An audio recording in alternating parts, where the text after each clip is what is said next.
which overlooked the mews. Again, he made no reply.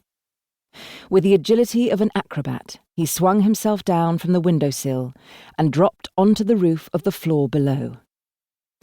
It was easy to scramble from there into the cobbled yard. Even as he did so, he heard someone rattling the door, which would not open. He walked swiftly down the mews. When he got to the far end of it, he threw the key that was in his pocket into some bushes. He then had only a few yards to go to reach his own house in Berkeley Square. When he did so, he told himself he had had a lucky escape. He had known that Lady Julie's husband, Timothy Barlow, was hard up, but he had not thought he would stoop to such an age-old trick as coming back unexpectedly to find his wife in another man's arms.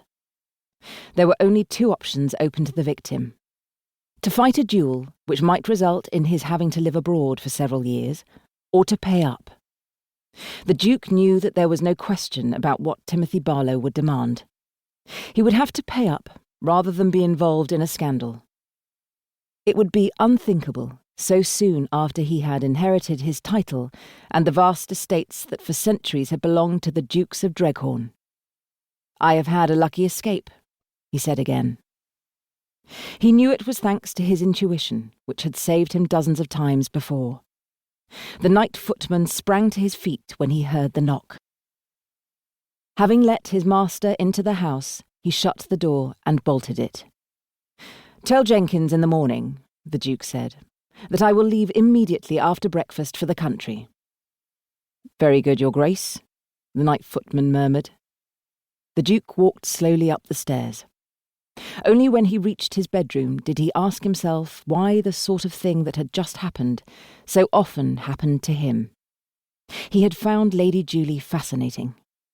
She was also, in his opinion, one of the most beautiful women he had ever seen. The daughter of a marquis, she had eloped with Timothy Barlow a few days before her 17th birthday. It had been a mistake, though they had in fact stayed together. Timothy was a gambler, and there were times when they both wondered where the next penny was coming from. The Duke could understand that he was the obvious person to solve their problems. What annoyed him was that he had thought Julie was genuinely infatuated with him. When he was an unimportant and obviously impecunious soldier, a great number of women had laid their hearts at his feet. It seemed ironic that now he was a duke, Julie had been more interested in his money than in him. It was not really that he minded so much parting with thousands of pounds.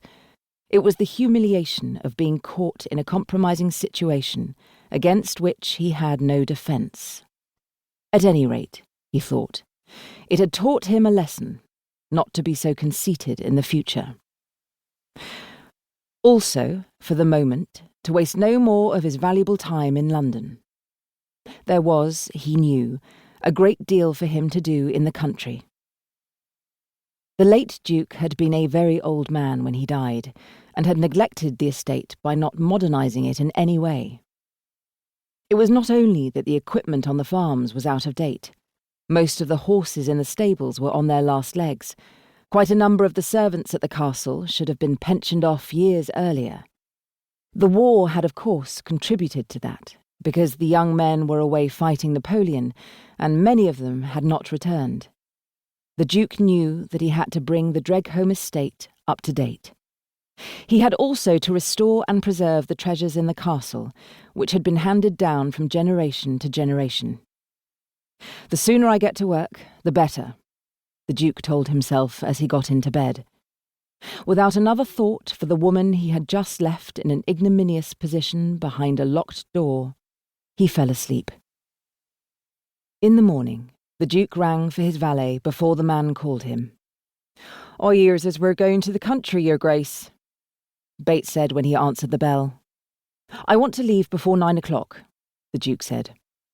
"I thought that's what Your Grace would want," Bates answered, "and Mr. Ashton sent a groom ahead an hour ago to warn him." The Duke did not reply. He was used to the excellent way in which his secretary ran the house. He knew that Mr. Bennet, his counterpart at the castle, would therefore have everything ready when he arrived.